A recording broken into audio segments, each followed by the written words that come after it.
स्वार्थ और परमार्थ का अंतर क्या है? एक सूत्र है हमारा, स्वार्थ का विस्तार ही परमार्थ है। स्वार्थ का विस्तार ही परमार्थ है। अपने लिए जीना ये स्वार्थ है, अपनों के लिए जीना ये परमार्थ है। परंतु वो परमार्थ तब बनेगा जब हम कर्तव्य से और ऊपर प्राप्त करेंगे, और जो रक्त संबंधी नहीं है उनके लिए जब हम समर्पण करते हैं तो ये परमार्थ हो जाता है। और स्वार्थ जगत का व्यवहार है, परमार्थ राम जी का स्वरूप है।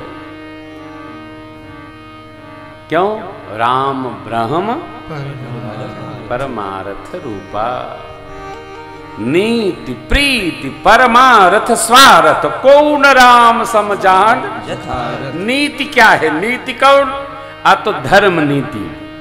इस बात को ध्यान रखना है, अनीति राम जी का स्वरूप नहीं है। सब नर करहि परस्पर प्रीति, चलहि स्वधर्म निरत श्रुति नीति। श्रुति माने वैदिक जो विधा है उस पर चलना ये परमार्थ है। मेरे राम जी परमार्थता की प्रतिमूर्ति है।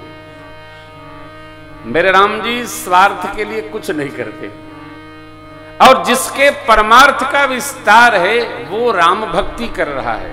क्षमा करिएगा, पूजा पाठ करना ये कर्मकांड है, ये धर्म नहीं। पूजा पाठ उसी प्रकार जीवन में आवश्यक है जैसे स्नान करना आवश्यक है। स्नान करके बढ़िया अपने लिए इतर फुलेल लगाते हैं, वैसे स्नान के बाद सज धज करके अपने ठाकुर भगवान का भी थोड़ा अभिनंदन करके स्नान ध्यान कराकर तिलक चंदन लगाकर धूप दीप नैवेद्य आरती करना ये जीव का कर्तव्य है, करना ही चाहिए, कहने पर नहीं करना चाहिए। अंतस प्रेरणा से, जो अंतः हमारा है, अंतर्स्फुरण से भगवत सेवा करनी चाहिए। ऐसे जो सेवा करता है भगवान में उसी का भरोसा होता है। कर नित करहि राम पद पूजा, तब राम भरोस हृदय नहीं। देखिए, दो लोग बड़े अद्भुत होते हैं, एक घोड़ा रखने वाले और दूसरे हथियार रखने वाले। जो रिवाल्वर रखते हैं, बंदूक रखते हैं, क्या करते हैं? रिवाल्वर वाला स्वामी कभी भी उसकी सफाई अपने नौकर से नहीं कराएगा। क्यों? न जाने वो क्या कर दे। सफाई भी सबके बस का काम नहीं है। हथियार रखने वाला, जैसे ये लोग हमारे साथी लोग हैं जो वाद्य लेकर चल रहे हैं, तो इनको वाद्य, यदि इनकी भक्ति वाद्य से है तो इनको वाद्य अपने हाथ में उठा के रखना चाहिए, उसके लिए नौकर नहीं लगाना चाहिए। पोथी जी हमारी भगवान है तो पोथी जी का समार हमको स्वयं करना पड़ेगा, उसके लिए सेवक काम नहीं करेगा। क्यों? उसको क्या पता कि क्या है, कहीं डाल देगा। मैंने देखा है, आप किसी को रामायण पकड़ा दीजिए तो रामायण नीचे ही रख देते हैं। अभी रामायण तो भगवान का साक्षात स्वरूप है, रामायण। ये सिद्ध सीता राम जी का निवास स्थान है, इसको कहीं ना कहीं ऊपर रखना चाहिए, नीचे नहीं रखना चाहिए।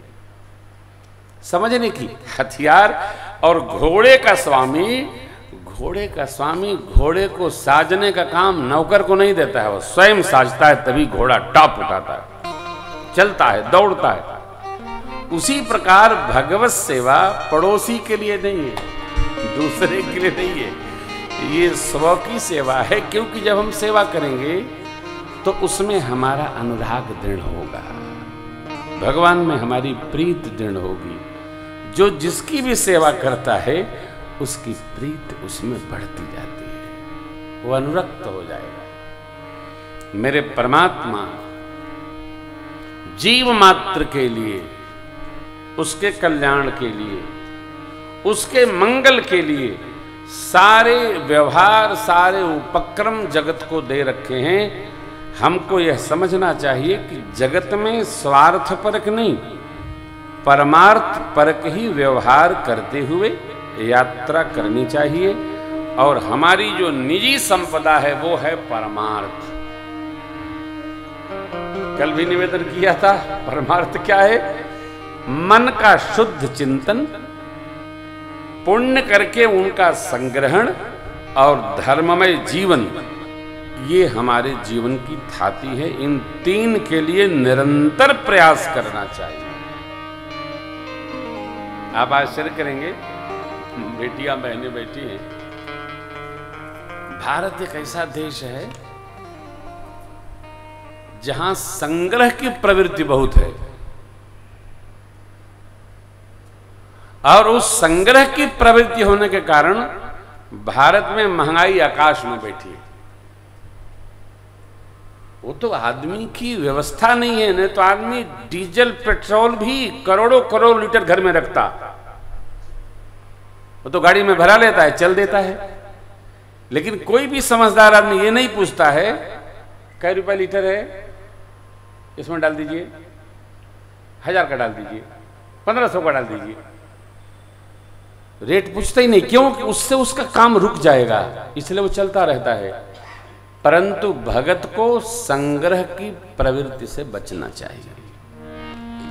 संग्रह की प्रवृत्ति हमारी आसक्ति को बढ़ावा देती है, हम चिपकते चले जाते। संग्रह किसका करना है? परमार्थ का। संग्रह किसका करना है? पुण्य कर्मों का। संग्रह किसका करना है? अत धर्म में जीवन का। यह हमारी निजी संपदा है। यहां भी जय जय है और वहां भी जय जय है, लौट के आएंगे तो फिर जय जय। आजकल आप एक छोटी सी बात देख रहे होंगे, छोटे छोटे बच्चे, उनमें बहुत बोध उत्पन्न हो गया है। छोटे छोटे बच्चे, क्यों? ये जो सोशल मीडिया है, इसने इतना व्याप्ति अपनी फैला ली है कि जो बच्चे, एक कोई बच्चा है कौटिल्य, उसको दुनिया की सारे देशों की राजधानी याद है। एक कोई और बच्चा है, उसको गीता जी पूरा कंठस्थ है। एक कोई बिटिया है, उसको राग रागिनी बहुत कंठस्थ है, 10-12 साल की बिटिया है वो। पहले था, पहले भी पता नहीं चलता था, अब सोशल मीडिया पर तत्काल लोग डाल देते हैं तो पता चलता है। ये कोई घटना नहीं है। जो महापुरुष, जो जीवंत महापुरुष, सत्पुरुष अपने जीवन में तपश्चर्या करके और इस शरीर को छोड़कर अगले शरीर को प्राप्त किया, उसके शरीर में, उसके मन में, हृदय में, चित्त में, भाव में, अंतःकरण में जो बोध था, इस जन्म में उपस्थित हुआ। इसलिए वो 4 साल का हुआ तब भी उसको बोध उत्पन्न है। यह विचार करके हमको किताब नहीं देखना है, कंठ में विद्या चाहिए।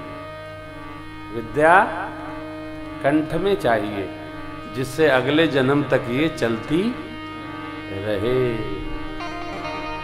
नहीं तो पुस्तके परिविद्या पर भस्ते गते धनम आपत्काल न सिद्धर्ते न सा विद्या निशा धनम। हमारे प्रकाश भी एक कहानी सुनाते हैं। एक आदमी, उससे कोई पैसा मांगा, हमको 1 लाख रुपया दीजिए, बहुत जरूरत है। तो उस आदमी ने कहा कि हमारे पास पैसा तो बहुत है, बेटे की कसम लेता हूं, पैसा बहुत है, बेटे की कसम। तो अगला बोला कि आप 4 बार बेटे की कसम खा चुके हैं, पैसा बहुत है, बेटे की कसम, बेटे की कसम, तो आप देते क्यों नहीं हैं?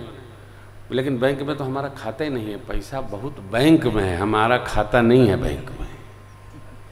हमारी मनस्थिति, चित्त की स्थिति, व्यवहार की स्थिति ऐसी न हो कि सामान दूसरे के पास है, उसको हम अपना मान करके चल रहे हैं, तो ये मानव जीवन ऐसे ही चला जाएगा। मनुष्य का, मैंने विगत दिनों, परसों की कथा में चर्चा ली थी कि 84 लक्ष योनियों में भ्रमण करते करते भगवान ने करुणा करके मनुष्य की योनि में हमको भेजा है। किस लिए भेजा है? धर्म संग्रह करने के लिए। किस लिए भेजा है? परमार्थ में सिद्ध होने के लिए। किस लिए भेजा है? पुण्य करने के लिए। मनुष्य जीवन मजा करने के लिए नहीं है, मौजने के लिए नहीं है, उत्पात के लिए नहीं है। मनुष्य जीवन धर्म संग्रह के लिए है, साधन एकत्र करने के लिए है। परमात्मा ने, देखिए परमार्थ की क्या अद्भुत परिभाषा करते हुए सरकार ने कहा है, ये परहित सरिस धर्म नहीं भाई।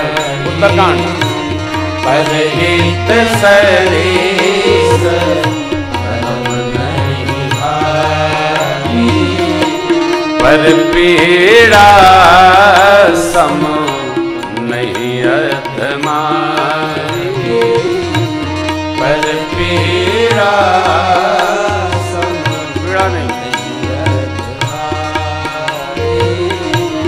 परहित लागी, परहित लागी तजै जो देहि, संतत संत प्रसन्न सहिते। जटायु जी, जटायु प्रसन्न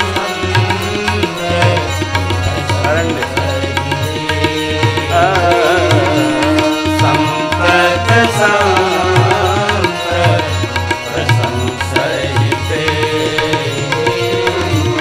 संतत संत प्रसन्न सहिते। प्रभु कहते हैं भाइयों से, मित्रों से, श्री अयोध्या जी में परहित के समान कोई धर्म नहीं।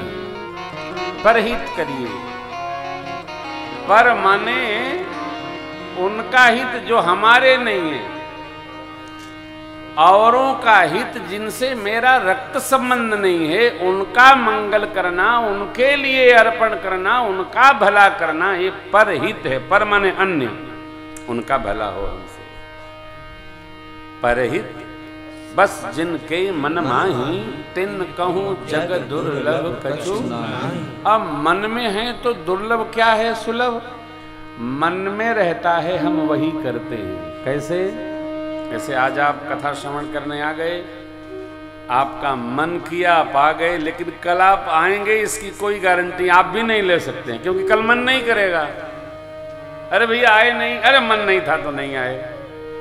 लेकिन आप में से कोई ये नहीं बता सकता है कि मन ने कब टेलीफोन किया था। हम अपने प्रमाद को मन पर आरोपित कर देते हैं। मन का निवास प्राण में है, क्योंकि जब प्राण निकल जाता है तो मन भी साथ साथ चला जाता है। इसलिए गीता जी में भगवान श्री कृष्ण ने कहा, मनेव मनुष्याणाम बंधन मोक्ष कारणयो।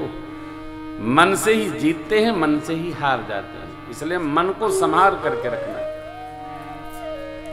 कबीर बाबा ने कहा, मन की तरंग मार लो बस हो गया भजन, आदत बुरी संहार लो बस हो गया भजन। आए हो तुम कहाँ से जाओगे तुम कहाँ, इतना तो बन विचार लो यही हो गया भजन।